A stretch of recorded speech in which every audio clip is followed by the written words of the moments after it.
Start करते हैं इस वीडियो में OSPF के एरिया के बारे में। पिछले वीडियो में हमने LSA के बारे में डिस्कस किया था। आई होप कि आपको एटलीस्ट बेसिक तो क्लियर हो गया होगा LSA का। और इस वीडियो में हम डिस्कस करेंगे एरिया के बारे में। जैसा कि हमको पता है, इनहेंस IGRP एक ऐसा राउटिंग प्रोटोकॉल है, एक बड़े राउटिंग डोमेन में यूज़ किया जा सकता है, जिसको हम एरिया वाइज हायरार्किकल डिज़ाइन करते हैं। एरिया हम डिफरेंट टाइप्स के एरिया भी होते हैं, डिफरेंट टाइप्स के एरिया होते हैं, जिसके बारे में हम आज स्टडी करेंगे, उसको वेरिफिकेशन करेंगे, कॉन्फ़िगरेशन करेंगे। और इस वीडियो में मैं आपको बताना चाहूँगा, मैंने 5 राउटर का यूज़ किया है, जिसमें से 4 राउटर, ये जो नीचे के 4 राउटर दिख रहे हैं, ये 2900 सीरीज़ के हैं, जिसमें iOS 15.0 रन कर रहा है। और ये 2900 सीरीज़ के राउटर होने की वजह से इसमें गीगाबिट पोर्ट्स है, इसमें सीरियल पोर्ट्स नहीं है, फास्ट इथरनेट पोर्ट्स नहीं है, सीरियल है। और ऊपर का एक टर्मिनल सर्वर है, जिसको मैं एज एक्सेस सर्वर की तरह ट्रीट करता हूँ, उसको भी इस समय यूज़ कर रहा हूँ इस वीडियो के लिए। तो यहाँ पे हम देख सकते हैं, यहाँ पे मैंने लूप बैक की एक IP दी है, 0 का नेटवर्क, 1 का नेटवर्क इथरनेट, और इधर का गीगाबिट में सीरियल का नेटवर्क है, सीरियल इंटरफेस पे नेटवर्क है 2 का, इसी तरह गीगाबिट का 3 का, 4 का और 5 का। ऐसा हमारा टोपोलॉजी है, जिसके ऊपर हम ये वीडियो डेमोस्ट्रेट करने जा रहे हैं आपको। और सबसे पहले हम एरिया के कुछ बेसिक्स कॉन्सेप्ट्स पे चलते हैं। तो जैसे हमें पता है, 65,535 जीरो से लेके यानी 65,536 एरियाज होते हैं। इन एरियाज़ को और अच्छे इफ़िशियंटली वर्क करने के लिए हमें एरियाज़ के कुछ टाइप डिफाइन कर देते हैं। जैसे यहाँ पे हमारा बैकबोन एरिया। बैकबोन एरिया क्या होता है? एक्चुअली एक ऐसा एरिया होता है, एरिया 0 को ही हम बैकबोन एरिया कंसीडर करते हैं, और बैकबोन एरिया का ही रिस्पॉन्सिबिलिटी होता है कि रिमेनिंग एरिया में ये रीडिस्ट्रीब्यूशन की इंफॉर्मेशन और रिलेटेड राउटिंग की इंफॉर्मेशन प्रोपोगेट करे या फैलाए। तो जो सोर्स होता है राउटिंग इंफॉर्मेशन सेंड करने का, हम कह सकते हैं पूरे हमारे इंटायर एरिया में, वो हमारा एरिया 0 या बैकबोन एरिया का ही टास्क होता है। ओके, तो बैकबोन एरिया और एरिया 0 को ही हम कहते हैं, ये हमको ऑलरेडी पता था। फिलहाल हम बाकी की चीज़ों के बारे में यहाँ पे डिस्कस करेंगे। हम डिस्कस करेंगे इस वीडियो में स्टब एरिया और टोटली स्टब एरिया। बाकी की चीज़ें हम आगे वीडियो में आने वाले डिस्कस करेंगे, क्योंकि वीडियो बहुत बड़ा हो सकता है। स्टब एरिया बेसिकली एक ऐसा एरिया होता है, जैसे हमने कहा कि आपके पास, अब इस एरिया की हम बात करते हैं, तो इस एरिया में हम देखें, इस एरिया में पता नहीं एरिया 0 में कितने राउटर हैं, who knows about this. Area 10 में कितने राउटर्स हैं। इसी तरह हमारे पास मान के चलो एरिया 0 से लगा हुआ एक एरिया 20 है, इसमें कितने राउटर्स हैं। ढेर मान के चलो 20 रूट्स यहाँ पे बन रहे हैं, 20 रूट्स यहाँ पे बन रहे हैं, और सिमिलरली हम कंसीडर करते हैं कि 30 रूट्स मान के चलो एरिया 0 में बन रहा है। तो नंबर ऑफ रूट्स जो हो गए यहाँ पे, अगर हम काउंट करें तो 3, 20, 30, 20, 50, अगेन 20, 70, या हमारे इससे भी अधिक नेटवर्क्स हो सकते हैं, रूट्स हो सकते हैं। अब सभी रूट की इंफॉर्मेशन इस एरिया में मिलेगी, ऑब्वियसली मिलेगी। अगर ये नॉर्मल एरिया है, एक स्टैंडर्ड एरिया है, तो अभी स्टैंडर्ड एरिया के बारे में बताना है। स्टैंडर्ड एरिया एक ऐसा एरिया होता है जिसमें सभी प्रकार के राउटिंग्स हमारे, रूट्स हमारे अवेलेबल होते हैं। तो इसके पास कुल अगर हम देखें तो इसके पास देखें तो हम 30, 20, 50 और 20, 70, मोर देन 70 और मोर देन 70 रूट्स की इंफॉर्मेशन इसकी राउटिंग टेबल में होगी। तो क्या इसको जरूरी है कि सभी के सभी 70 राउट्स को रखना? जैसे इनहेंस IGRP में देखा, एक राउटर को हम स्टब कॉन्फ़िगरेशन कर देते हैं। हालांकि वहाँ पे हम इसलिए करते थे कि राउटर स्टक मोड में न जाए, लेकिन यहाँ पे हम रूट को और इफिशिएंटली मैनेज करने के लिए हम एरिया को स्टब बनाते हैं। तो स्टब में कुछ स्पेशल नहीं किया जाता है। एक बड़े राउटिंग इंफॉर्मेशन को एक छोटे में बना के एक समरी भेज दी जाती है हमारे स्टब में। ऑब्वियसली आप समराइजेशन कर सकते हो, लेकिन समराइजेशन में हम स्पेसिफाई करते हैं कि कौन नेटवर्क की समरी भेजी जाए। मान के चलो कोई नेटवर्क ऐड हुआ तो उसकी इंफॉर्मेशन नहीं है, कोई नेटवर्क डाउन हुआ तो उसकी भी इंफॉर्मेशन नहीं जाएगी। लेकिन समरी में क्या होगा, ये ऑटोमेटिकली एक डिफॉल्ट समरी इनको मिलके चली जाएगी। डिफॉल्ट राउटर और डिफॉल्ट समरी यहाँ पे जो हम डिस्कस करेंगे वो थोड़ी सी डिफरेंट है। जैसे जैसे हम प्रैक्टिकल पे चलेंगे आपको क्लियर होता जाएगा ये कॉन्सेप्ट। और आई होप कि almost basic you know well about the OSPF areas. So since we are running already our devices, I need to verify that the devices got right IP addresses.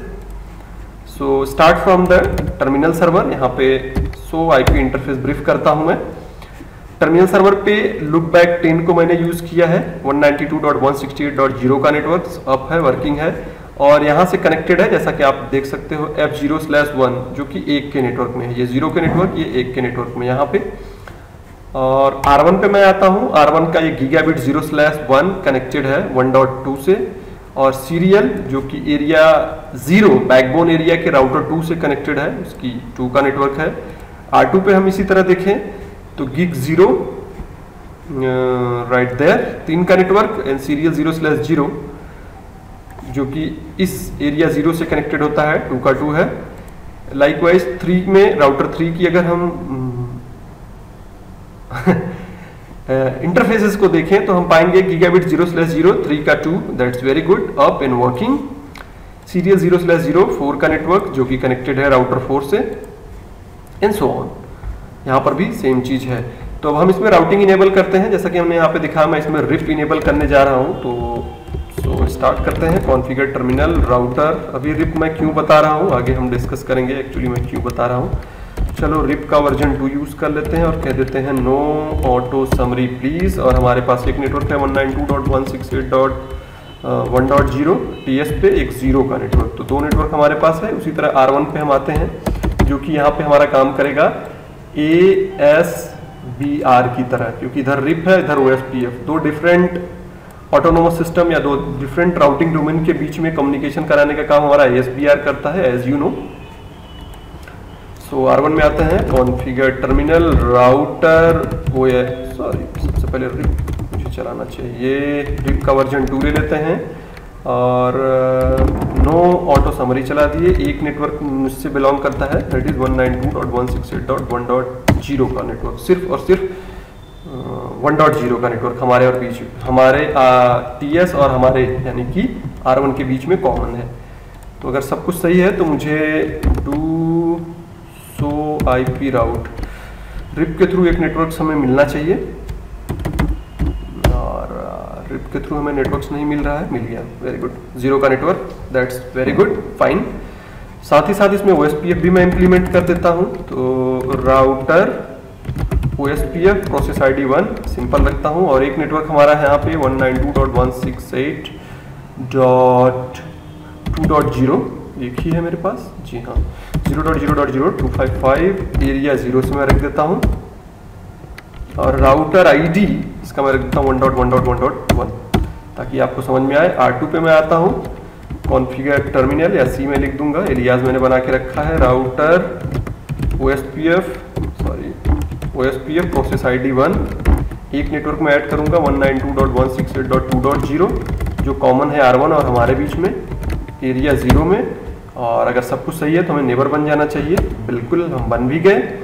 और इसी तरह हमारे पास एक 3 का network है जो area 10 से कनेक्ट है। तो बढ़िया, R2 पे भी कॉन्फ़िगरेशन कर दिया। R3 पे मैं स्विच करता हूँ configure terminal router OSPF 1। R3 पे अगर हम देखें राइट देयर हमारे पास एक 3 का नेटवर्क है और दूसरा 4 का। तो नेटवर्क 192.168.3.0 0.0.255 और ये एरिया 10 से बिलोंग करता है। ये नेबर बन जाएगा क्योंकि ये मल्टी एक्सेस लिंक है, ब्रॉडकास्ट मल्टी एक्सेस, थोड़ा सा समय लगेगा नेबर बनने में। Meanwhile we can go through the other network that is network 4 and connected to area 100 working as a area border router. What about R4? It's working very good.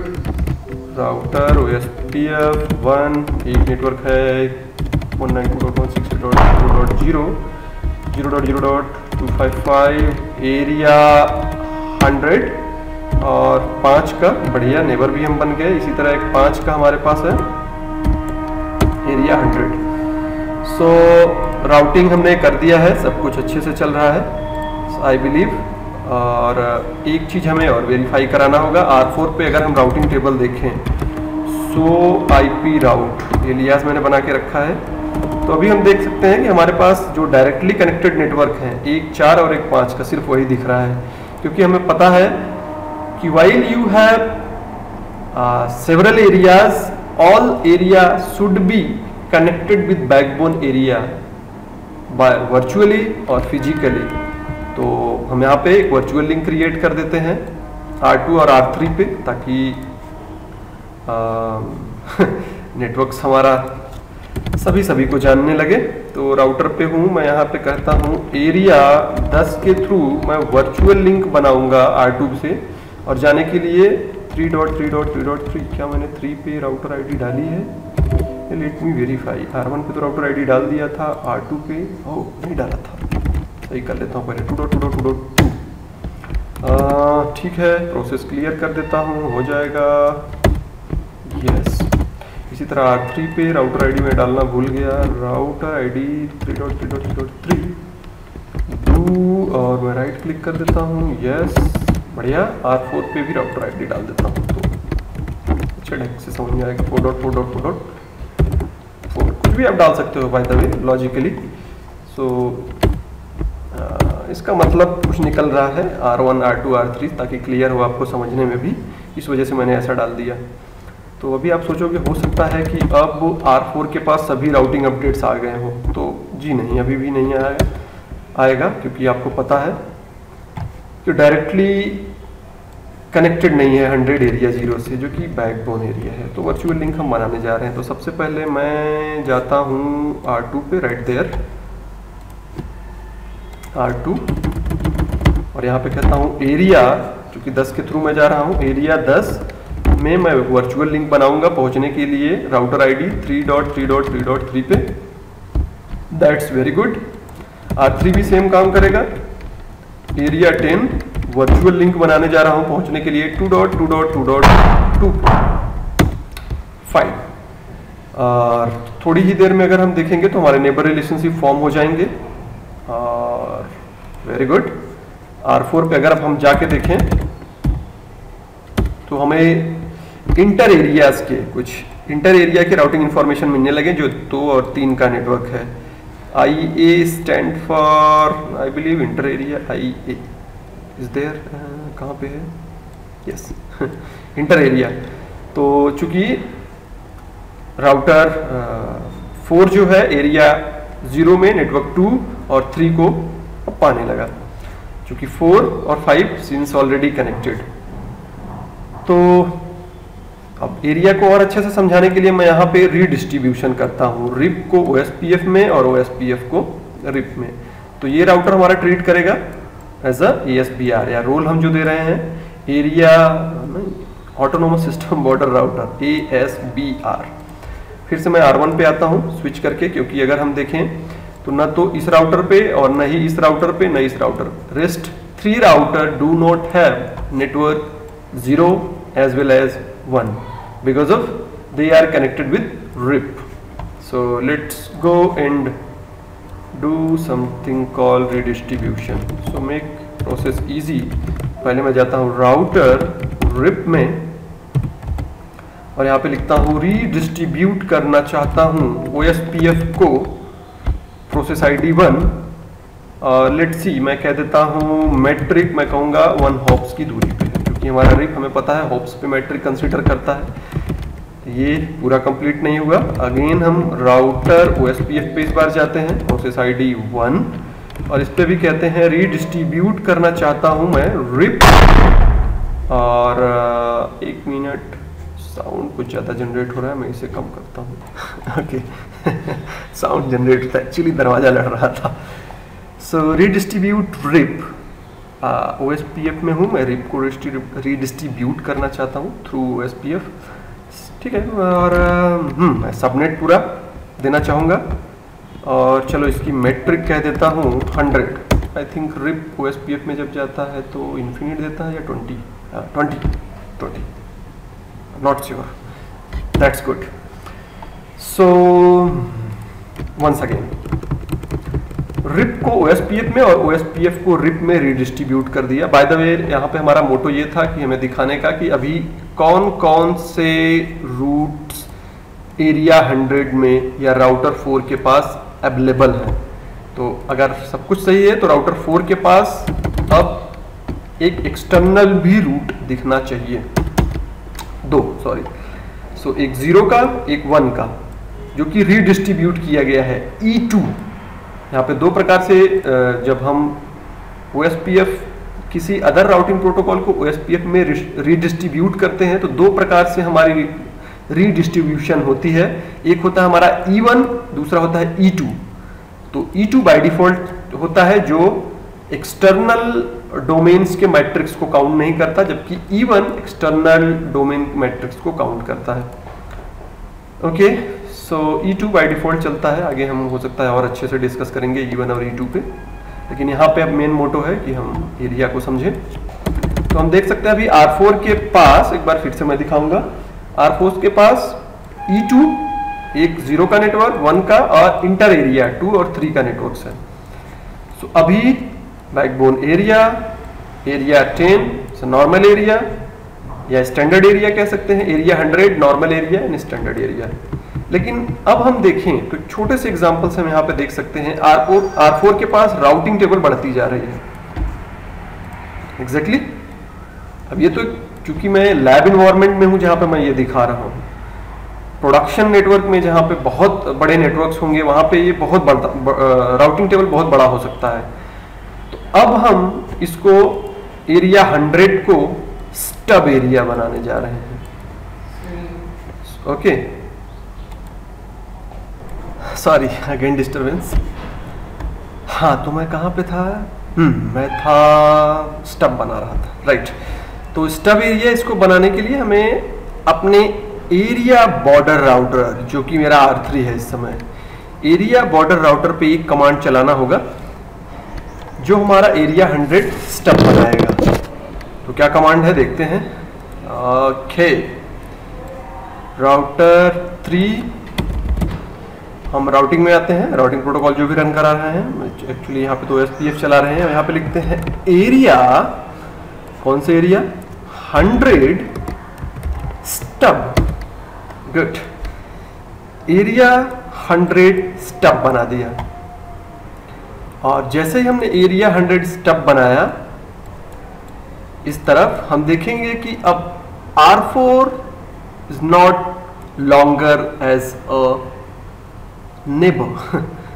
अब मेरा ये neighbour नहीं रहा, क्योंकि हमें पता है किसी भी राउटर को नेबर रिलेशनशिप फॉर्म करने के लिए की वैल्यू, नॉट की value, network type, authentication, flag सभी मैच करने चाहिए। तो अभी ये स्टब है और ये नॉर्मल है, तो इनके बीच में जो नेबर रिलेशनशिप बनी थी वो डाउन हो जाएगा।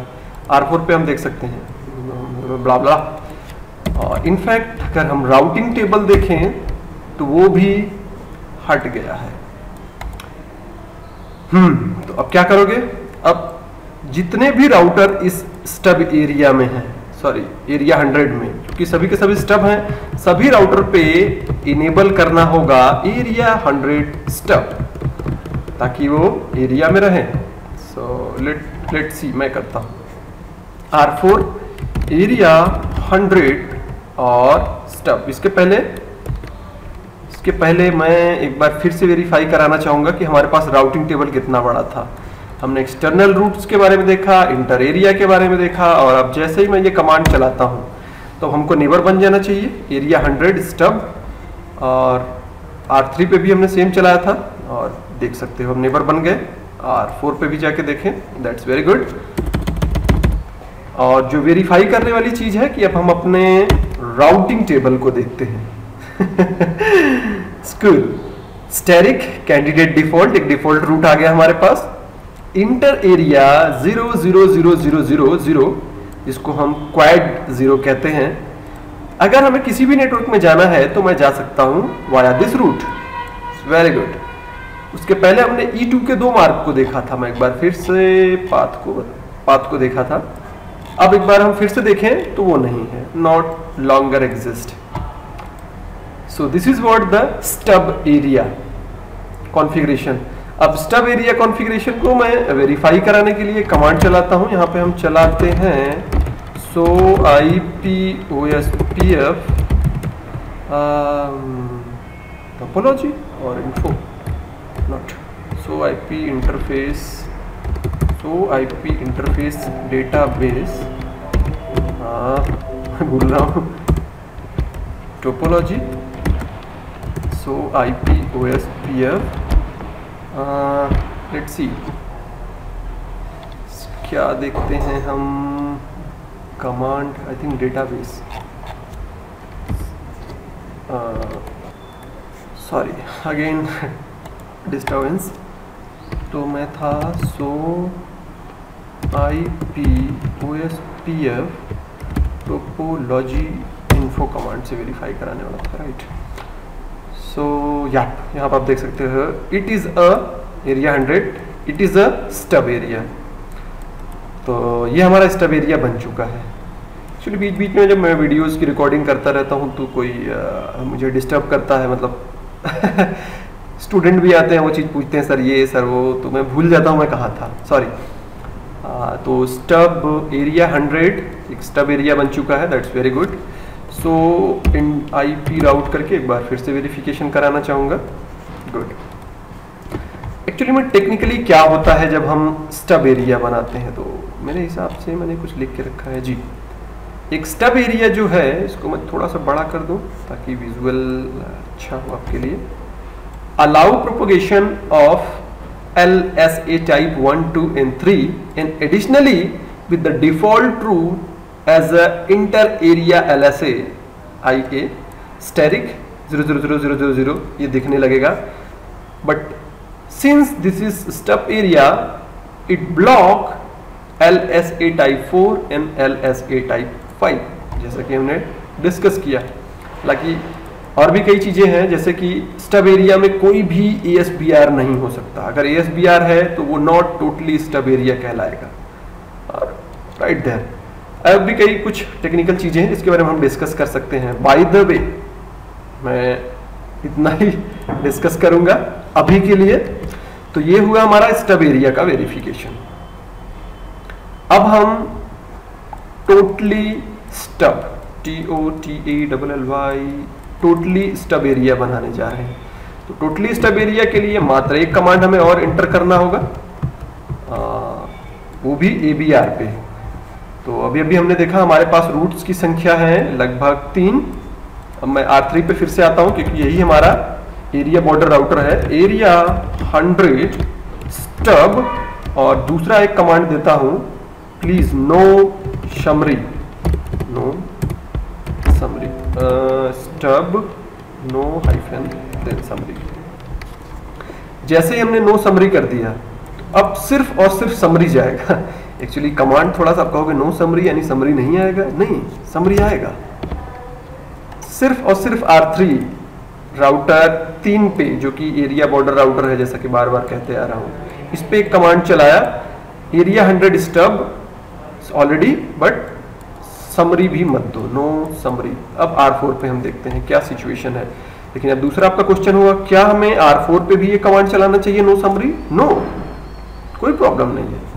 Since you know well the routing information originated from area 0, that is backbone area. So the information will come in area 100 by router 3. In router 3 just need to say no summary, that's all. Good. अब जाके हम देख सकते हैं R4 का क्या situation है. पहले ये था हमारे पास और अब सिर्फ एक. अब ये हमारा बन चुका है टोटली स्टब. अब यहाँ पे भी वेरीफाई कर सकते हो. सो IPOSPF डेटाबेस इन्फो था या टोपोलॉजी इन्फो था, I think topology info. So backbone area verify करने का तरीका होता है it is a stub area and no summary भी हमारी चल चुकी है, यानी एरिया 100 हो गया totally stub area. That's good, very good. क्या R4, अब एक चीज और भी यहाँ पे देखा जाए तो हमें हो सकता है डाउट, क्या R4 TS सर्वर को एक्सेस कर सकता है? क्योंकि चलो मेरे पास तो डिफॉल्ट रूट है, क्या इसके पास राउटिंग टेबल है आपका? बिल्कुल होगा, क्योंकि आपने रीडिस्ट्रीब्यूशन जो किया है। तो आप देख सकते हो TS पे आके so do so IP root,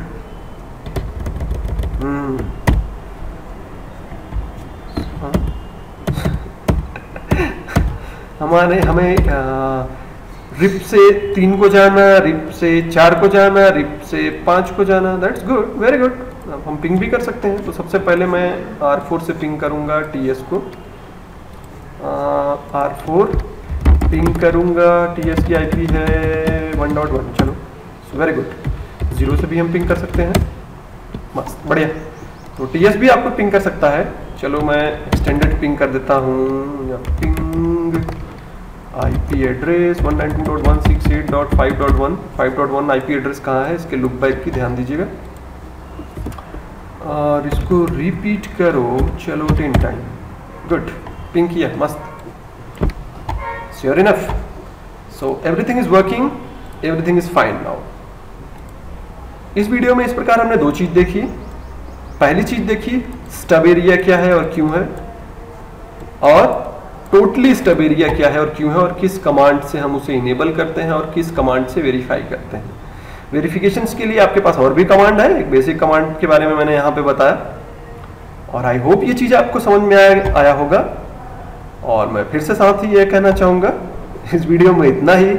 thanks for watching.